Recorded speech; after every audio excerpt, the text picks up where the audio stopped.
And I'm like, that's cool. We'll just do like an IKEA branding and it'll be hilarious.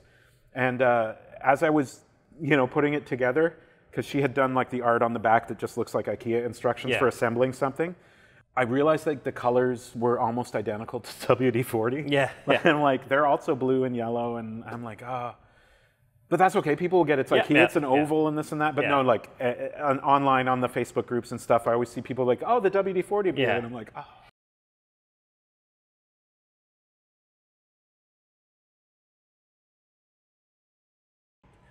Ladies and gentlemen, welcome back to All Beer Inside. I'm your not-so-humble host, Carp, and today we are in Kanata, Ontario, and joining me is Sean from Small Pony Barrel Works.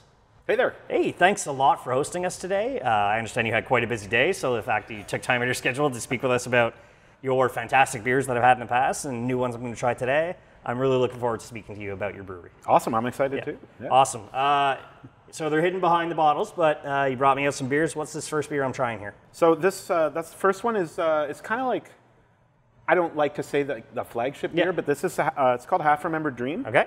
And this is one of the first beers we did. This is the first beer we did for the LCBO, and it's been like a mainstay at the LCBO for the last like 4 years or so. So that's why I would call it a flagship, because it's like we always have to be making it because it's always being sold somewhere. If it's being sold, why not? As we do? Yeah. A toast. A toast. Very good.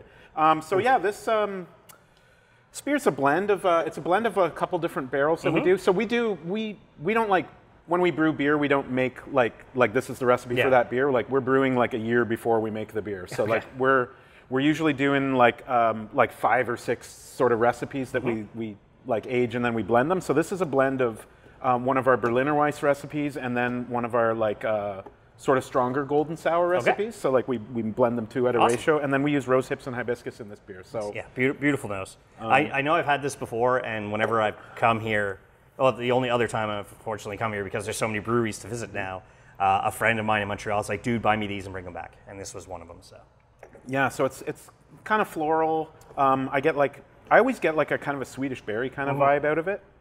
I think this keg might be getting down near the end, but so it's not as fresh as like the bottles, but especially in the pandemic, who knows how long kegs are going to be on tap, and when are we going to close again? Knock on wood, hopefully. But yeah, that's a pretty good representation of like our base beer. It's the least, like, because we're adding fruit and stuff to most of our other beers, and this is like literally just some flowers. Yeah, and the souring's not like too crazy sour. It's not like what was it? The sucker candies there, the like warheads, where your face is like going inwards. It's like kind of dancing on the side of my cheeks. So it's hitting the right parts of the palate. Whereas like this is the kind of sourness that I like. Does it kind of remind you of like, for me right now drinking it, because I haven't tasted this one in a little bit, but it's reminding me almost like a cross between like a apple cider or apple juice and like a champagne, kind of like that kind of tartness, like that kind of level of acidity. No, fantastic beer. Like I said, I've had it before. It's always, and it's nice when I saw it in the LCBO a couple of months ago. I'm like, oh yes, like hearing the LCBOs, and I know that's a whole rigmarole I've had to deal with as well to go through them. But it does, I think, maybe help that some guy in Waterloo is like, hey, who's Small Pony Barrel Works? Yeah. Oh well, I'm heading down this way. I'm heading to Montreal. I'm going to cut through Ottawa and comes here. And yeah, the LCBO was actually pretty good to work with that first time. I had gone down. As like before I had opened the brewery, I was already calling them, saying like, "There's no sour beers on the shelf anywhere. Like you could get Rodenbach at Christmas maybe, but it's like I'm starting a brewery that's doing only this. Would we be able to line up a SKU like this and that?" And he said, "Sure, come on in." And I went in with like 12 beers, and it was like, "Just like here's things I've been working on. Let me know what you think." And they came back and said like, "That's probably one of the more approachable ones, and that would be a good one to lead with." So that's what we did. That's great. So what made you create Small Pony Barrel Works? Like what, you're sitting down and you're having a beer with, like you said, maybe a Rodenbach with a friend. You're like, this is what I want to do with my life. Yeah, it pretty much was that. It was sitting down at a table. A friend like not far down the road here, we would get together like the homebrew. The members of Barleyment is the sort of Ottawa area. Members of Barleyment, I love that. It's the Ottawa area like homebrewers club sort of. Yeah. And so we'd get together, like the West End folks out here. We'd get together like every month or so at someone's house and bring growlers and drink beer and stuff. And I'd be bringing these. And like somebody brought a Rodenbach or something like that, and we're like, how come like I can't find these anywhere? Like I got them because I knew they were coming to the LCBO this week, and I went to the right store, and like somebody said like, why is nobody making them here? Like they're being made in the States, and like the States is like 5-10 years ahead of what we're doing here, right? Like the IPAs were a few years ahead, and then that came, and I was like, oh, well, that's interesting. So I got into making them at home, and like I had a barrel this size at home of beer, and I didn't have enough friends.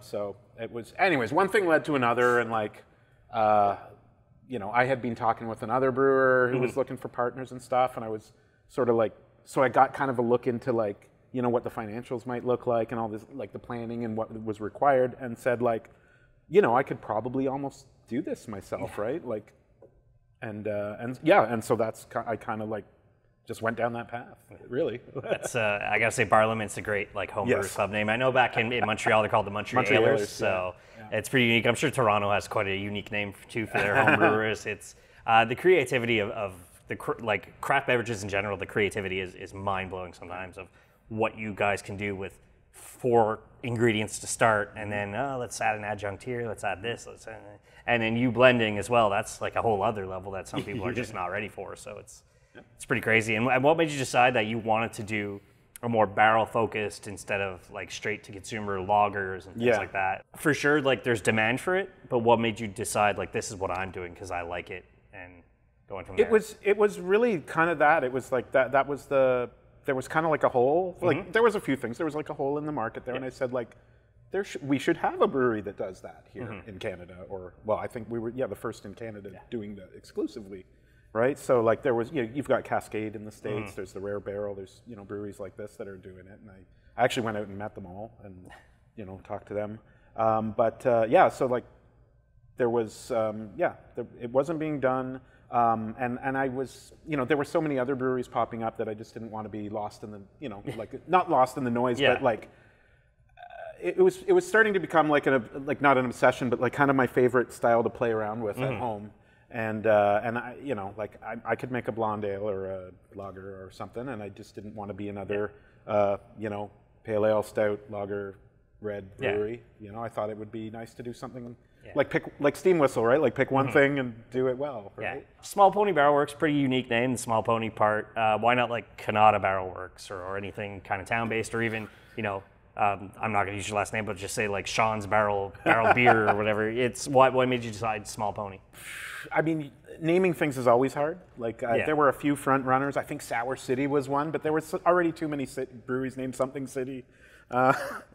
Small Pony was actually so the brewery's named after like a stuffed animal. Like it's like a stuffed pony with giant fat feet. And I got them for my wife like almost 20 years ago or so, like 15 years.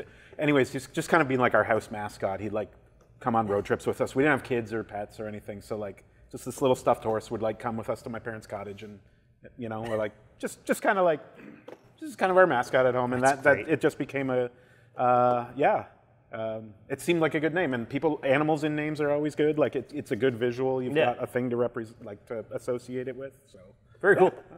Craft beer is unique. You have to have a unique name to draw people to your place, and sometimes just keep it simple. It's my city brewery, and then back in Montreal, like what does Benelux or what does this mean? What does l'Apothecary mean? It's the city one is tricky because I know a few that are already misplaced. Like Bob Cajun Brewing Company is in Peterborough now.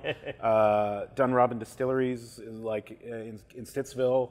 Like it happens, right? Like and then people move and I'm pretty sure Waterloo Brewing will stay at Waterloo. Probably. They're a big boy. And they're across from where that great Canadian Beer Festival is going to be. That Binghamton's, that's Waterloo is literally like on the other side. So I'm sure they're going to get spillover from people from the festival who want to have a beer after the festival's done before they head back. Have your designated driver with you clearly, because it is kind of in the middle of nowhere where that festival is. I mean, there's a huge... It's a big like fairground, right? It's like it's the Oktoberfest site, right? So that's something I've got to hit at some point, is the Kitchener Oktoberfest, because it's the second largest in the world. Yes, if you haven't been to the one in Munich, the Kitchener one is good. That's amazing. I went to university there, so I remember being in my first year and remembering most of that night. Put it that way. Put it that way. I think the guy who stands on his head and drinks beer is still there. So. That's awesome. Yeah, no, when my sister moved out there a couple of years ago, she's like, hey, there's an Oktoberfest here. I'm like, no, there's not. And then I look online, I'm like, oh my God, we have to go. If you watch the movie Strange Brew, yeah, the end actually is at okay. the Oktoberfest there. Yeah. You can recognize it, yeah. Because I know one of my favorite beer-based movies is Beer Fest. Yes. The comedy, and just, I know they filmed it in New Mexico or whatever, but they did their best to look as authentic, and I'm like, no, you could tell like they're in the desert. So, but still, it's one of my favorite. Oh, I love it. Booze-based, and honestly one of my favorite comedies, and when I went to see it, it was hilarious. It was just me and two other friends in this entire like cinema, and we're like, this is the most entertaining movie I've ever watched. My friend's like, what's wrong with you? I'm like, if you don't get it, because you're not a beer drinker, so you clearly don't understand what's going on. I quote that movie occasionally. Yeah. Hot cheese soup. Yeah.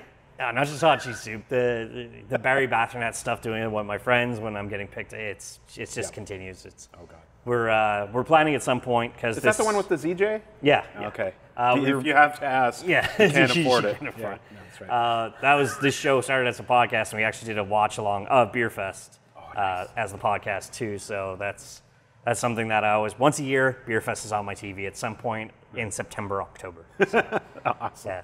Yeah. Now, creating Small Pony Barrel Works, well, we're obviously, I can't imagine buying all these barrels was cheap, but the roadblocks and difficulties you kind of ran into, was the city like, nah, we don't want you here, or... I didn't have a lot of hurdles. Like, I mean, obviously finding a location is tricky because you want some, a place with enough height and this. This is my old karate dojo, this building.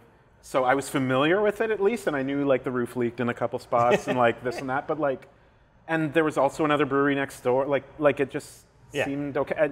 And like when I visited all the breweries on the West Coast in the U.S., like similar breweries, like they were all in industrial parks. They're all not in the. So it seemed like it would work. Like that was one of the trickier things. I mean, building it all out yourself is tricky, but and like. I ended up having to put in a whole brewery when really I brew like twice a month. Mm-hmm. I could have brewed next door at Big Rig and then just filled barrels here, but like the licensing doesn't, like the framework in Ontario doesn't allow you. You have to do it all 100% on site to sell it on site. So that wasn't going to work. I know probably in the States in some places you can do that. Like I think the Rare Barrel in Berkeley does. Yeah.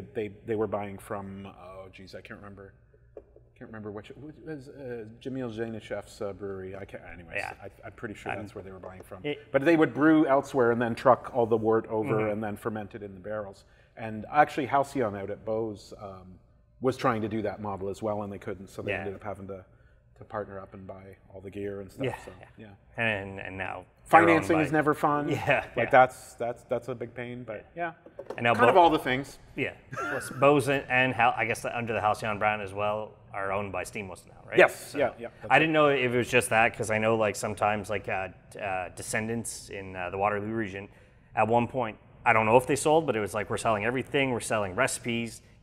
The brewer literally comes with like the sell of the property, and you can even keep the name and keep all the artwork, or you can do what you want with it. So it's pretty unique that you can do that with this type of business. It's pretty wild, and especially when it comes to a brewery, is recipes alone, I can't imagine they're easy to come up with.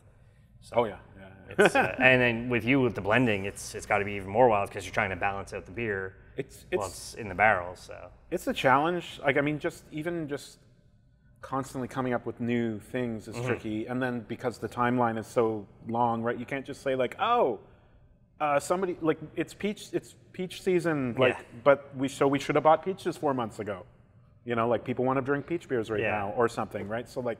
There's always that problem, right? Like cherries always come at the same time of year, and like we're at the phase now where we've been doing this for 4.5 years, and like I always tell people that we do like 15 to 20 different beers in a year, and that will like a lot of them are new, but like we're repeating our favorites, and like once you've got a back catalog of enough beers, like we're kind of falling into this trap of like, oh well, we should make that one again because people like that one. But then, you're also missing out on the people who are just looking for the new thing because they're like, oh, I've had that one, right? So it's a tough It's tough.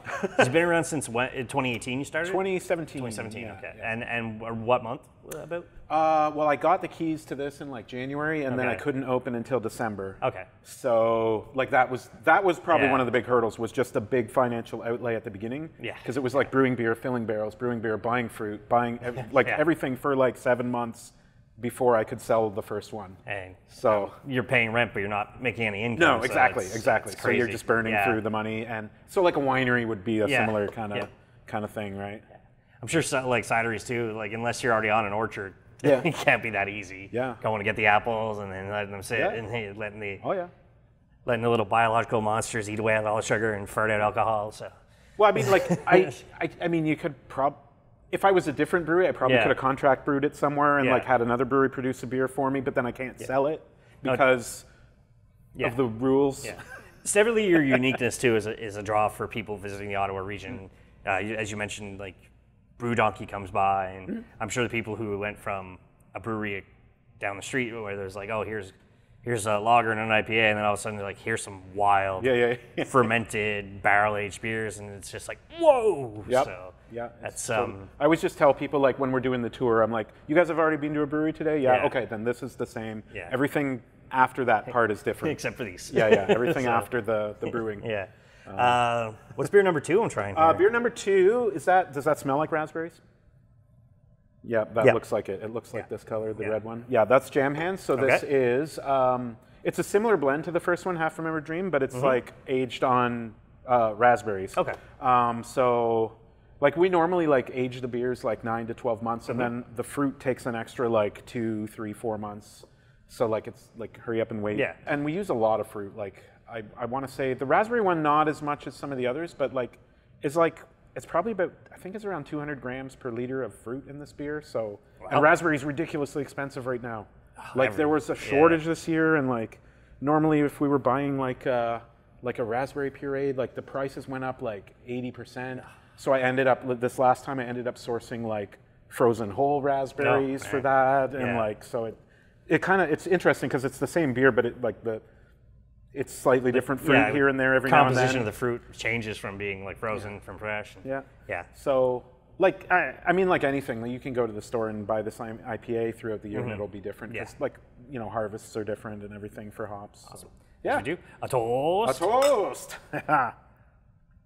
Oh yeah, that's raspberry. Yeah. The aroma is always just like, kind of just like a handful of like just I'm in a field picking raspberries is what it makes me think of, right? Yeah.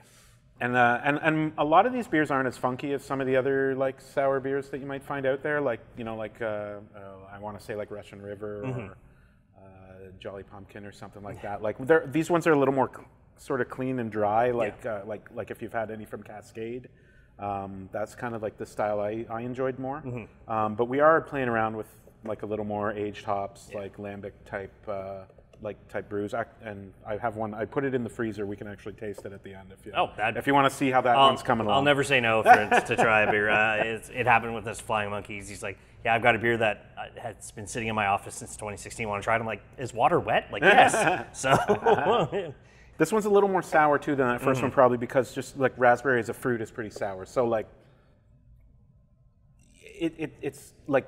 It's probably really representative of like picking fruits for sour beers, and you picking the sour fruits, you're really just getting something in the end that reminds you a lot of that fruit. Whereas if you put something like, I want to say like peach. Peach is a good example. I did a peach beer like a few years back, and I was at a festival in St. Catharines. Okay. And we had used so much peach, like I had bought twice as much fruit as a normal beer because peach is such a subtle flavor. Like I think we used something like it was like 40% of the beer was fruit, or like 35 or 40% of it was peaches. And I just remember pouring a glass for someone at the festival, and they're like, "I don't really get peach out of it." And I'm like, "Well, it's like 40% peach. I don't know what to do." Yeah. So, but like peach being like once you take all the sweetness out of a fruit, like so all of our beers. We ferment the fruits away, so they've like all the sugar's gone, so they're not sweet. Otherwise, you can have exploding bottles and fun things like that. Yeah, I'm sure one of these popping on you does not. I have, I mean, like some brewers will just put fruit in a beer for like 2 weeks, and you hope that you drink them fast enough. But so we want to make sure we give them enough time. But as a result, you lose all the sweetness of the fruit. So some fruits are less identifiable. Yeah. Like So we end up like putting enough fruit in that it's more of an aroma thing. Like you can still taste it. You get the that and that. But like, so circling back, it was like raspberry is already sour. It's already like that. So it you know, this beer just reminds me a lot of, it's just a raspberry beer. Right? I'm assuming most of your fruits from local farmers and things like that. That you tough. When you can. When I can, I don't know too many farmers in this area, but like, you know, like our cherries come from down near Chatham. We get different fruits from different places. We've used some local hops here and there.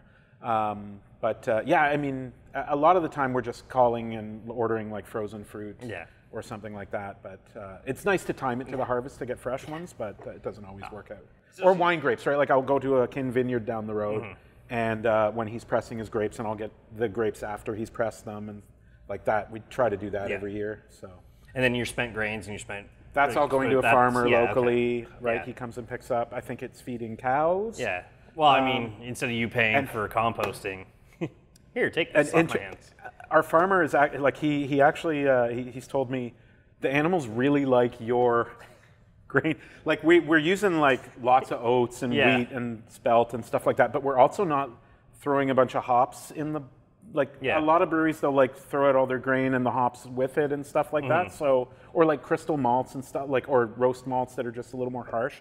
But like these are very basic, light, like easy easy recipes. I'm saying like a spent grain recipe. It's like 60% barley and 40% wheat today. But like apparently the animals really, like there's no weird off flavors in our mash, I guess, or whatever. I guess. Yeah, we're not using a bunch of hops and stuff that the animals may not like. So. I mean, the home brewer that we frequent, he says like the squirrels go crazy. Like when he tries to put it in his compost, and the squirrels just tear apart his compost bin. And they go, and he's like, so I don't like to, but I have to throw it out because I'm not going to wait for a farmer to pick it up. So when I was brewing at home, I would always just walk it out into a field and just kind of like woof. Yeah. So it's great that it's kind of like it's a circle of everything where it's. You feed the kid. Like I know when I went to Bo's when I first started my beer adventuring, my craft beer adventure, I go to Bo's and like, we send the spent grain and the pigs eat it, and then the farmer slaughters the pigs, and now we sell the bacon here. Oh, nice. And they're like, we don't want to brag or anything, but we think the bacon tastes better. And being a sucker for that kind of stuff, I'm like, I have to buy the bacon now. Oh, do I have a cooler bag in my car? So it's, but I like that it's kind of when it comes to brewing. Distilling and all that stuff, it stays within a circle of nature that it's self-sustaining, and we're trying to keep it that way. Yeah, you don't want to buy. Well, he'll even take our fruit, like once we've finished with cherries or raspberries or whatever, like the fruit goes out to him too. And if it's like cherries and there's cherry pits in there and stuff, he will often just compost it or something. But I'm guessing sometimes the animals are eating fruit. Yeah. Fruit and grain. Fruit with a bit of booze in it. Bit of booze, that's true. Not drunken cows. I actually had, one year it was wild blueberries we did. So, and wild blueberries were ridiculously expensive, and I had bought way too much. And so we did a beer, and we finished the beer, and then said like, there's so much fruit, and it's all whole fruit still, so it's all intact. So it's like I scooped out a bunch and put it on the stove at home and just put a bit of sugar back into it and like boiled it, and it turned into jam. There you go. So I had like a local it's like not like a food bank, but something like that, like a resource center that came, and the lady made a whole bunch of jam for them, like out of a bunch of the blueberries. I think some of it went to a butcher shop. A bunch of those blueberries also ended up at an ice cream place. So like it's nice to not have to throw stuff out. Awesome. What's beer number 3 we're doing here? So we're tasting They Go Up, this is the first beer we ever bottled actually. So of course several years later, but so this is it's a lighter one. I think it's our Berliner Weiss based beer that we use in this mostly. But it's aged on cherries, and this is Montmorency sour cherries. Ooh. So they are like more like the pie cherry rather than like the sweet cherry. So again, like that fruit should remind you of, because it's after you take all the sugar out of it, it still has the sourness that you expect because it's a sour cherry. We get this fruit from down in southern Ontario every July, and we end up aging the beers for like 4 months on it. But we age it with the whole fruit and the pits as well. And from the pits, you'll get like this like almond amaretto kind of note, like almost not quite marzipan, but there's always this almondy kind of note. And then the cherries, I find there's always like a cinnamon kind of hint out of it. Yeah. So it's like, and I think I've narrowed that down to being from the cherry skins. Okay. Probably the cinnamon, but. Awesome. Yeah. A toast. There. I'm getting it. Yeah. That's, everybody's so used to doing cheers. We've been doing toast for the last 5 years. It's plus. And I recently looked at the numbers too, and we do use a ton of cherries in this beer. There's a lot. I can't remember how much, but it's that's kind of like approaching that peach number. I mean, I love cherries, so this is my. All 3 beers have been fantastic, but for me personally, because I'm such a big fan of cherries, this is right for me. It's got like that cherry pie kind of cinnamony, like a bit of hint of almond. Like it hits all the right notes for me. And I think when I opened, I launched with 4 beers. I had I had this beer, I had a peach and apricot beer, I had a dry hopped beer, and one that was just like a nice gold, like a base beer. I could drink a bunch of those, and that'd be dangerous. And we make that every year, that one. So yeah, they usually come out in the winter. I mean, for myself, my own palate, this is my favorite so far. But that's me. We do a Flanders Red version of that one called As You Wish as well. So it's like when we get the cherries, we put 2 different beers in 2 different tanks of fruit. It's crazy. Like all your products are consistently delicious that I've ever had, especially the ones. Well, the half dream I could still find at the LCBO. I think I've seen the blue can as well. Maybe I'm wrong. I can't. Jam Hands has been to the LCBO once. There's we try. I'd like to have one beer all the time and like try to hit the seasonal releases, but it's like hit and miss whether you get beers accepted for those. So that's kind of like the ideal for me would be something like that where it's like every 3 months it's a different one. But during Prime pandemic, were you delivering like most other brews? Yeah. We the day they announced things were closing, I posted that we were going to start driving to people's houses. Yeah. Like I think Dominion City might have beat me to it because it was like they posted on the Friday afternoon and I didn't post until like Saturday or something. But definitely, I had been saying that for a couple of years because you're driving around town, going to LCBOs, dropping off cases of beer, going to restaurants, delivering kegs, and you're like, I could be, like we're out in the suburbs here, like people downtown. So it worked out really well. Like we ended up actually hiring a guy that summer as well to like drive deliveries 3 days a week, and he was pretty busy. So I think all the breweries saw that right when the pandemic happened. Everybody was stuck at home, and they were like, "Oh my God, are we going to still have beer? Let's buy all the beer." Right? Yeah. And so it was really good. I'd say like that whole April, May, June, like that first 3 months was like ridiculous. Yeah. I said, "Geez, we're going to run out of beer if things continue this way." But it all petered out over that summer, and now it's just kind of everybody's still doing it because people expect it now, but. It's kind of a trickle, instead of like, 20 cases, every 2 days, it's like 5 or 10 a week or something now. So, I mean, you don't really have to go outside your area too. It's just like, we'll stick to here and maybe we'll go as far as, let's say, Hawkesbury or, that's pretty far when you think about it. Well, and I've been mailing beer for like 4 years now, right? Like, so like well before the pandemic, we were always shipping beer because it's one of those interesting things where like, they always, like the advice is always like serve your local market first because they're your whatever. If you stand on the roof of your brewery, whatever you can see, those are your primary customers. Well, right here it's just businesses and they're all closed. Everybody's working from home. But for me, it's like, well, why there isn't a brewery doing what I do in other places in Ontario or wherever else. So like it makes sense to be mailing beer because people aren't driving, who wants to drive from Windsor to here to buy 4 beers and go home, right? Yeah, exactly. But, mail, so mail order, and like Half Hours on Earth kind of pioneered that in Ontario even, right? Yeah. Like so. Your naming and labeling are pretty unique for what it is. What made you decide, how do you name your beers? And then who... Do yourself you do your labeling, or you hired like a graphic designer? So my designer is in Sweden, actually.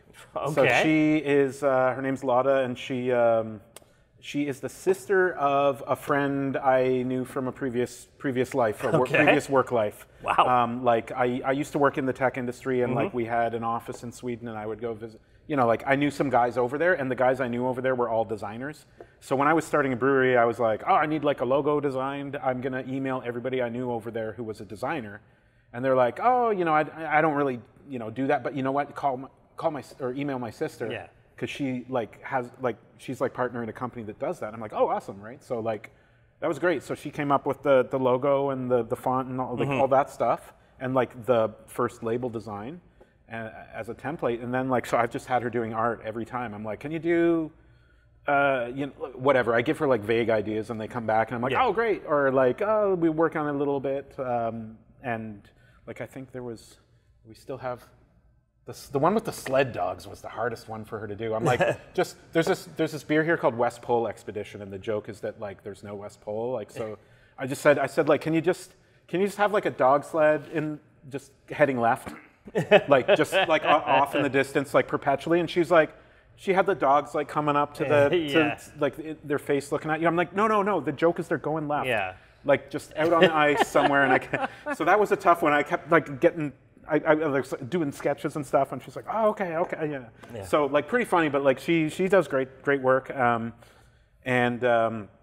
Although recently we did these stouts and I had some art that she had already done. And then I have a friend like, you know, like my best friend growing up, and like his wife is like this crazy weird artist, like does like really, like if you ever read like the Charlie and the Chocolate Factory's books, like Roald Dahl's with the crazy artwork, like the twits and stuff, like she draws messed up things like that. So I had her do a bunch of creepy labels for me lately, cool. But yeah, that's where it all comes from. And naming the beers is a terrible process. It's usually like the day before, because like, we'll like bottle a beer and then like we bottle condition all the beers, so we got to wait like 4 weeks. Yeah. And so we've got this beer and I'm like, oh, we need a label for it now because the label's going to take 2 weeks and we want to release it, and like we've only got a day to come up with a name because then the artist has to work on it for a few days before they come up with something. Then it's got to go to so it's always like a rush, and so the names are like they just happen. They're like we just kind of, I don't know, like we just like throw out ideas, or like I'm listening to some music and like a line or something goes by in a song and I'm like, oh, that'd be a good name for a beer or something like that. But like, so everybody always says like, oh, I really love the names for your beers, and I'm like, that's the worst part of the job. Completely on the fly. It's like, taking a guess. And your WD-40 can? Yes, that's a fun one. There's like an ongoing debate as to whether it's so the idea with that, so the artist is in Sweden. And we were like, what do we call a smoothie beer? And I just came up with this SMÜV with like the dots over the U. And I'm like, we'll just make it look like an IKEA thing, because we were only going to make this beer once. Yeah. And I'm like, that's cool. We'll just do like an IKEA branding and it'll be hilarious. And as I was, you know, putting it together, because she had done like the art on the back that just looks like IKEA instructions for assembling something, I realized like the colors were almost identical to WD-40. Yeah. And like they're also blue and yellow, and I'm like, but that's okay. People will get it's IKEA. It's an oval and this and that. But no, like online on the Facebook groups and stuff, I always see people like, oh, the WD-40 beer, and I'm like, oh. Well, it's at least something to. It's at least a conversation. Yeah, no, everybody, all the beer followers out of Ontario that I know are like, hey, look, it's my WD-40 beer. I'm like, holy, yep, it's pretty much a WD-40 beer. We talked about putting a little red straw on it, like taped to the side. That's great. Collabs you've done and collabs you'd like to do? Yeah, we've worked with a couple different breweries over the years. Most recent, and we work with a winery local. I work with a local guy who has bees, and we get honey from him almost every year, and and do that. But the recent one we did was these big dessert stouts, and I was like, well, we don't make non-sour beers, but we make barrel-aged beers. It would be fun to make a barrel, like just to do this one-time thing where we did these 4 like 14% stouts, and they're crazy desserty and good. But I said, like, instead of us just doing that and it being like this weird like off-brand thing for us, let's work with other breweries who have done things like this, right? So we did Two Crows out in Halifax. I'm pointing in the wrong places. Here's the Two Crows one. There was Temporal out in BC. Oh geez, I'm not even remembering them all. Third Moon, of course, was one, and Reverence Barrel Works down the GTA way. So we worked on, we just kind of like tossed, and of course collaborating the last few years has been impossible almost. So it's more of an email collab these days. It'll be nice to just get back to being able to go, because there's a few that we've been talking about it for years and like we've never got it, like Blood Brothers, we keep saying like, when are we going to make a beer, right? So like maybe when I go down for the Waterloo thing, I'll be able to time it or something to drop in. But yeah, it'd be nice to, like, in terms of other people to do collabs with, like I don't know. I just like working with folks I know. It's always fun, right? Like guys that I want to go have a good time with and drink a couple of beers and make a beer. So the IKEA beer, as you called it. Yes, the IKEA beer. So. I was challenged back in like, oh God, it was like 2020. I was challenged to make one of these like slushy smoothie beers that has been all the rage in the States and in Quebec and this and that. And I said like, okay, yeah, like, you know, like I kept saying sure, yeah, sometime. And then like I kept being bothered by it. So it was kind of like a dare, this beer. And I spent, I think like 8 months trying to get it right. Like trying to find the right fruit puree and all these things. And then like, I also had heard all these horror stories about, you know, this is the things people talk about, but it's also like, exactly what you said. Like, so the way these beers are made is you put a beer in a can and you put a whole bunch of fresh fruit puree in a can and that's it. And so it's like a beer smoothie or like a cocktail kind of thing. The problem with it is we've all got yeast in our beer, and so it'll ferment the sugar and produce all this carbon dioxide. And if you don't keep them cold or drink them fast, they explode. And I didn't want to be getting phone calls about like, oh, my wallpaper and my car. Beer. Exactly, right? So I didn't want to be on the receiving end of that. So I spent like several months after we figured out the fruit, trying to stabilize it by pasteurizing it. So when we would do this beer, we'd make like 300 cans. We'd load them all in our mash tun, flood it all with, 90-degree water with a temperature probe drilled through the can, like waiting for it to get up to hot enough. And then let it rest for a minute or two, and then chill it really fast, like get all the water out, and like it was. I think I mathed it out. The first cans we did, it was like $3 in labor per can to make that beer. The first, because it was a whole day, 3 guys, like it was crazy. So, anyways, we finally did it the first time and said, okay, we made this thing, and it like sold out in like 3 minutes. And I'm like, oh, okay. Yeah. And people were like, can you make it again? And so like it's become like a. Every month or so we'll do it again, and then we kept selling out. And like we would do a couple different flavors. We did a cinnamon heart one recently for Valentine's Day that was like strawberries and melted cinnamon hearts and all this stuff. Yeah. Anyways, this one is the OG, is how I refer to it as, because with the other names we've just been saying like SMÜV Red, or like it's got like Swedish on the label. I'm just trying to think what would IKEA do. They would, do it this way. So we've done SMÜV Red, we've done like a lassi, we've done like a pink one that was with vanilla and stuff, and a green one, which is good. It's like spinach and kiwi and mango and like mint. Interesting. And it's like, oh, it's great. Like people are like, this is my favorite one. And I'm like, it's just the weirdest one. But again, it was one of those things where it was like, we came up with it like 4 days before St. Patrick's Day, like last year. Yeah. And so we just rushed it out, and I'm like, how do we label it? Jan over at Orleans Brewing has like a print shop. Yeah. And so he just printed me up green versions of the sticker, and we just like put them over top of the white one. So that's kind of what happens every now and then, is we're just like, oh, let's do this one. And we did a pumpkin pie one, like all kinds of things and we end up like just changing the label. And anyways, so the original one is it's called SMÜV, but I always refer to it as the OG SMÜV. Awesome. So it's mango, passion fruit, and pineapple. Yeah, I'm getting all pineapple on my nose. It's a lot of pineapple. So it's a blend of one of our golden beers. So we'll like take the beer like and 40% fruit and just put it all together, can it, a toast, pasteurize it, and they don't explode. Yeah. Wow. So now that this beer has been around for like a good year, we can actually produce it and keep some in stock. Yeah. So we've managed to double batch it now in a day. Wow. We're actually working on building out a better pasteurizer, because loading 600 cans through a doorway this big in and out of a tank is no fun. And this is a tricky beer, because what is it, 6.5%, 7%?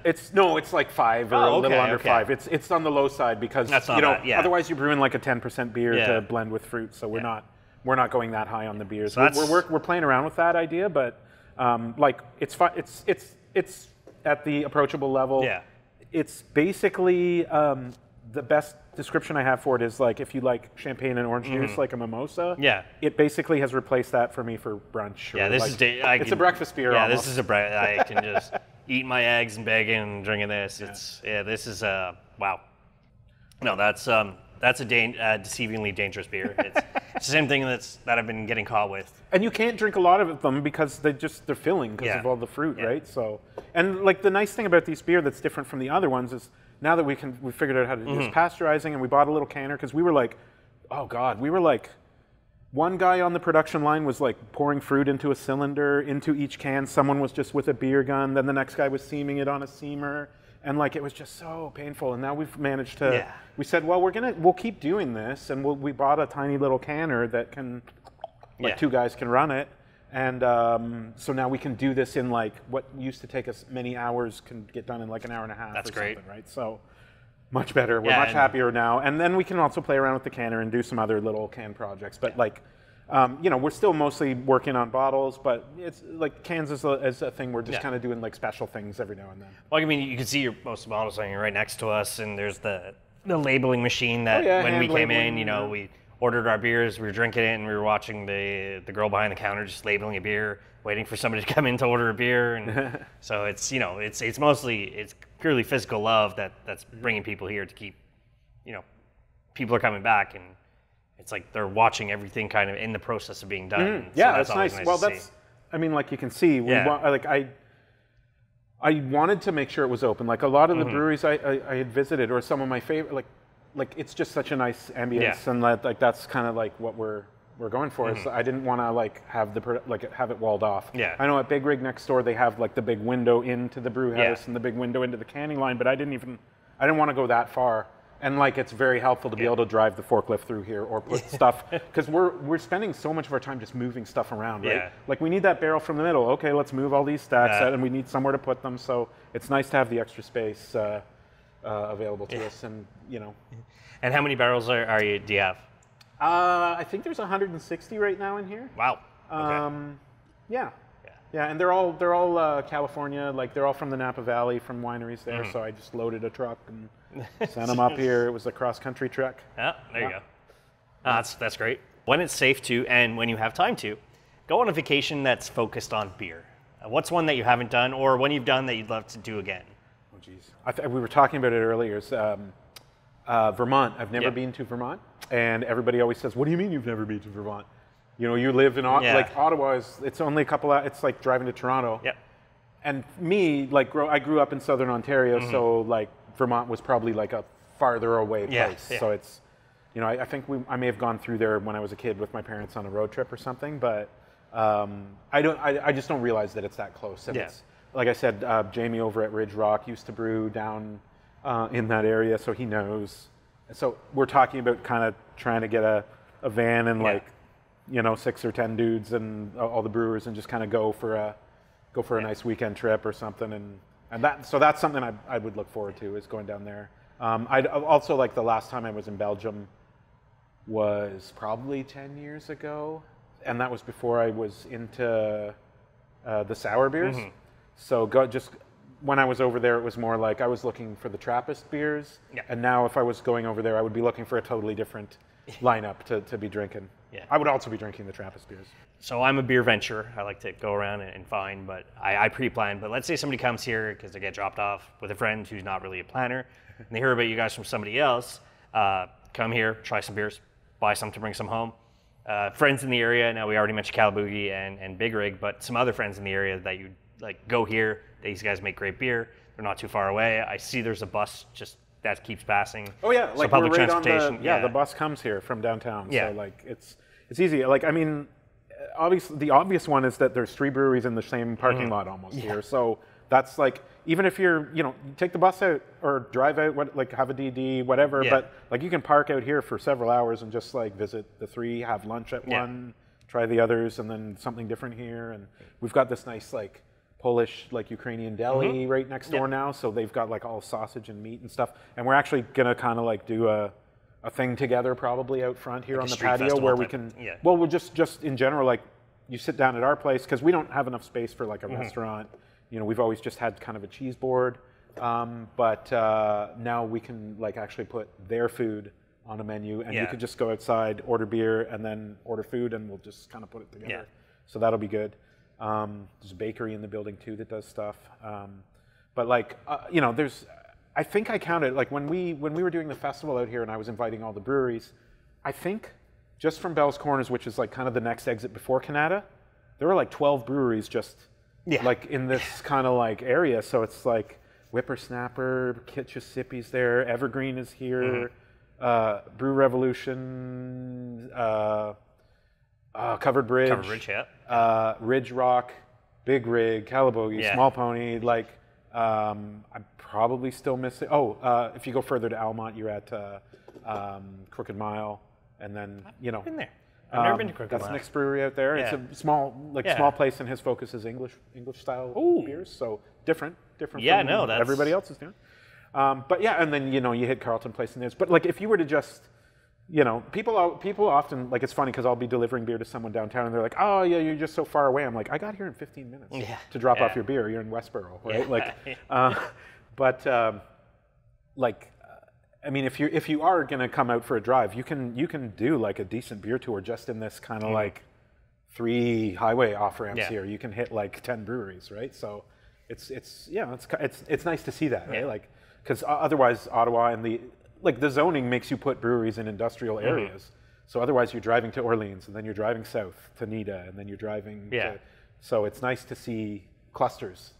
Yeah, no, it's helpful, especially like you said, like with Bell's Corners, it's like, or Barhaven, it's like Conspiracy, Kitchissippi, and Whippersnapper, all like boom, boom, boom. Yep, right on the same street. Yeah. It's fantastic, and and then you mentioned Chris from Evergreen. It's like Chris and Paul from Conspiracy. They just started in the garages, and now they're much bigger locations. Speaking of collabs, Chris was the first collab I ever did. Okay. I did a collab with Evergreen before I had opened the brewery. Yeah. So like, it was kind of like people. We released a strawberry and or a peach and blueberry. Anyway, some fruit beers I did with him in his garage. Yep. And we were getting them ready for release and like had the name on it because his stickers were just like a little white sticker on a silver can, right? Yep. And they're like, wait, what's this Small Pony? This is a new brewery's opening. Let's track down that person, right? And I'm like, not ready to talk to anyone yet, and did a photo in my basement with a barrel or something. And the first beer that ever came out of Small Pony was Half Dream or something else?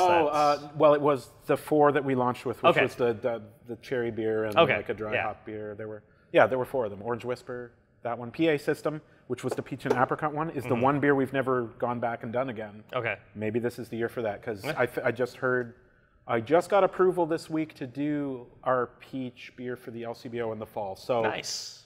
This is a fun thing. So like we have like a club, like where you can sign up, and you get like 4 different releases throughout the year that are only for people in the club. There's other things too, but like and those are the hardest to keep coming up with like cool things. But a couple years ago, we did one that was called Disassemble, Reassemble. So it was like this, like really, it was a disassembled peach cobbler beer basically. So we had like all the cinnamon spices we used packed in to kind of thicken it a little because we can't use lactose. It was like jam full of peaches. So it basically was a peach cobbler, like pie. And the LCBO has just approved that one for the fall. There you go. So now I'm like, oh God, how am I going to redo that one? So for the LCBO, we've often been going back to like, well, what were some of the really popular ones? Because they're always like, we've already got a raspberry beer, or we've already got this. So we're like, okay, well, let's throw them something that we know we've done, and we can send them a sample of, which was hard to find from 3 years ago or 2 years ago. But so often we find now we're kind of like going back through some of those old recipes, or sometimes the club beers will like say like that was so great, and it'll be like a general release next year, or like they're more experimental. So like it's a good way to come up with new stuff. Awesome. So this last beer you were mentioning earlier. I pulled out one right now. So this will be releasing soon.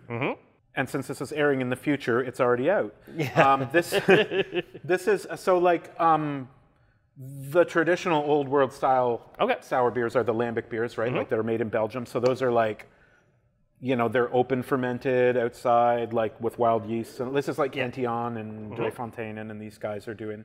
So all those traditional ones. Of course, you can't call a beer a Lambic beer because we're not in Belgium. We're not making it there. But so this is done, with, in that character, right? So we brewed this one in 2020. So it's a year and a half in barrel now. We're just coming up on releasing it. We only have ever released one beer like this, and it was in 2019. And then we said, oh, that was fun. We should do that again. And we brewed another one and waited a year, waited almost 2 years, and then ended up dumping all 4 barrels because it wasn't going the right way. This can happen, right? Like, so you brew a beer, you put it in this like big open tank outside. Yeah. You like right straight from boiling in the kettle right into a tank outside, and you know whatever happens happens. And it didn't happen that year. Yeah. So like it'd be nice to be able to release these every year, but sometimes you miss. Yeah. I'm really happy that we used 2 of the 3 barrels from this one were good and ready, and we said like we should get them done before it starts to some like vinegar or something creeps in or something. Like it's tasting good now. Let's get it in bottles now. So this beer's called A Lonely Forest. Okay. And I can't remember why we even called it that. It was something to do with like it was a single barrel, like it's a barrel of one kind of like this wood, like single wood. Sitting all by itself. Yep, exactly. And it was outside like this one. So I took it over to the vineyard nearby and just like camped it out for the night and let it cool down near the vines and stuff. So like any wild yeast that's in the air, you hope it falls in, and something good happens. And this time we used aged hops for the first time, I think, in this one. So that's why it'll have more of that traditional Belgian Lambic kind of character, like a little more funky, a little more awesome. Of that. Yeah. A toast. Haha.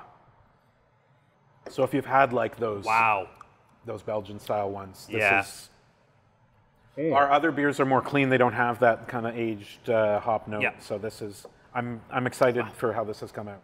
This is absolutely And we have 1 barrel left that wasn't ready, and maybe we'll look at putting cherries in it or something. I don't know.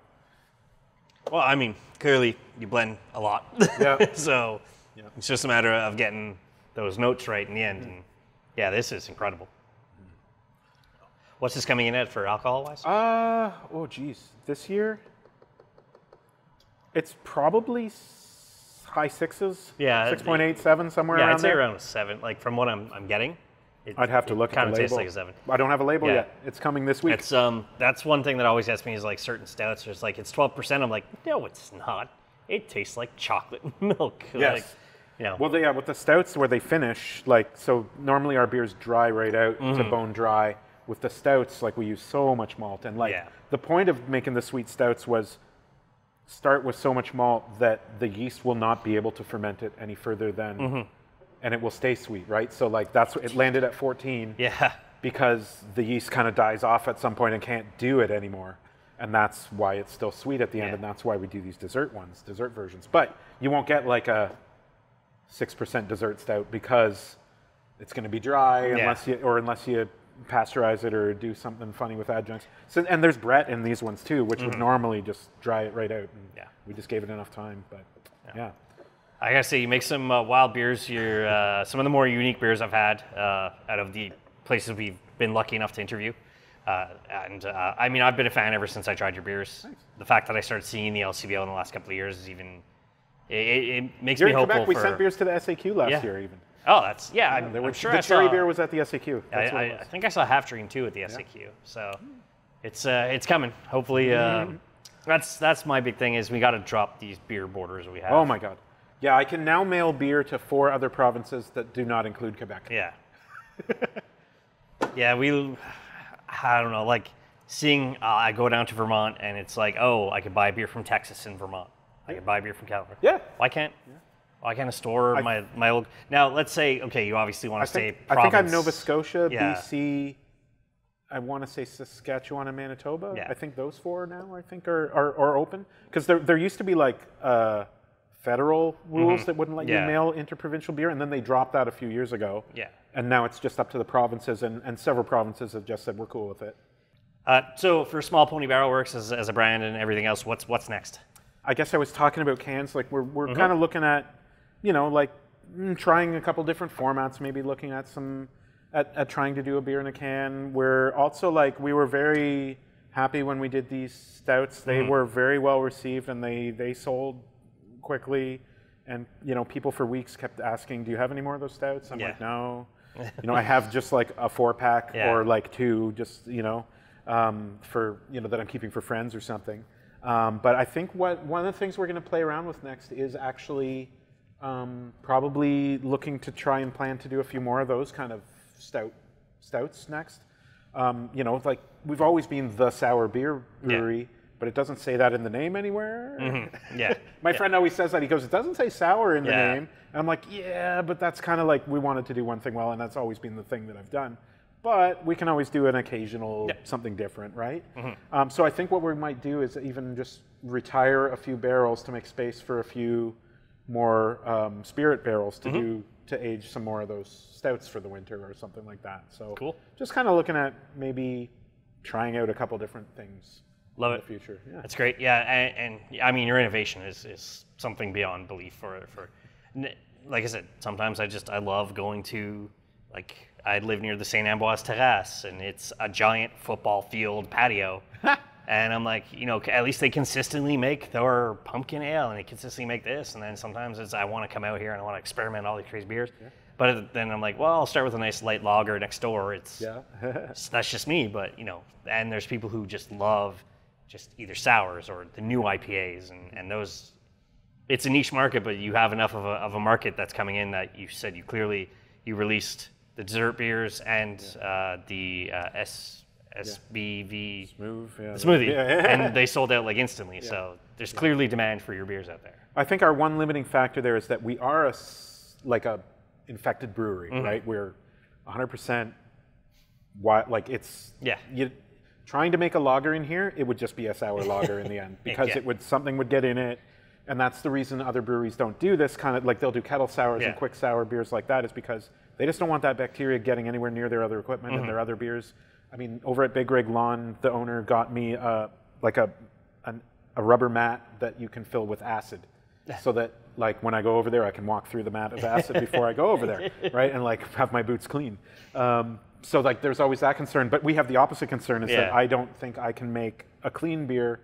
The only exception was the stout, which we purposely put our stuff in. Yeah. We just put enough hops and let the alcohol get high enough that it wouldn't ferment forever, and like so. Yeah, there's we can dial the knobs a little here and there, but I don't think I'm not going to make a lager, or I doubt I could make an IPA even. No, I don't expect you to. Like you're off the beaten path, and that's what matters. Is you're doing what you like, and clearly people love your beers. You get like the Brew Donkey tours coming through here, and I'm sure people are going from, let's say, bicycle craft to here, and they're just like, whoa, that's a big flavor jump. But at least they're still coming here, and that's what really matters. So. Yeah. I mean, like it always has been in my mind like the wine and cider crowd. Yeah. Like it's closer to wine than beer, really. So like tapping into those folks is always a challenge, right? It's always, I was told before I started and I met with all those brewers on the West Coast, some of the advice I was given or like the when I was asking like what were your challenges, what would you do again, like this kind of questioning. They're like, your biggest challenge is going to be educating people, and like because they will have no idea what you're doing. So that's actually probably when you asked what was one of the biggest challenges was like I'm opening a thing that doesn't like there's no market for it, right? The market doesn't exist. So when you're talking to the bank and they want to see like they're like, but what what is it? Why we understand how to finance a brewery, but this is something else. Yeah. So awesome. I mean, I have no other questions. Everything you've told me today is quite amazing. Your beer's absolutely fantastic. I'm a fan since I first came here back before, in the before times, as I like to call it. Yes. I think the before times should be one of the beers this year. Yeah. I think we'll call it that. And I look forward to your future. Like I said, I have no other questions, so let the audience know where they can find you. You will find our stuff at, we have an online shop, smallponybarrelworks.com. We are on Facebook and Instagram. I think it's Small Pony Barrel Works. The only one that's not Small Pony Barrel Works is Twitter, because it's too long. It is Small Pony Beer on Twitter. Okay. And you can find our beers at LCBOs around Ontario. Not all of them, but some of them. And the occasional restaurant and bottle shop around Toronto and Ottawa and Niagara. Like if you've got your hubs, you've got your craft beer hubs in all the cities, right? Arabella Park, Trust Beer Bar, Milosh. Like you'll find it at the right place. And let's say somebody's from out of town and they want to come. What's the physical location? Oh yes, well we're in Kanata, which is like a West End suburb of Ottawa. We're at 101 Schneider Road, which you will find on our website as well, because there's a fantastic map. But yeah, we're like a 20-minute drive from downtown Ottawa, basically. Yeah. Amazing. Yeah. Awesome. So all that will be in the show notes. As for us, it's allbeerinside.com is the website, at allbeerinside on all social media. And as I say at the end of all episodes, drink craft, not crap.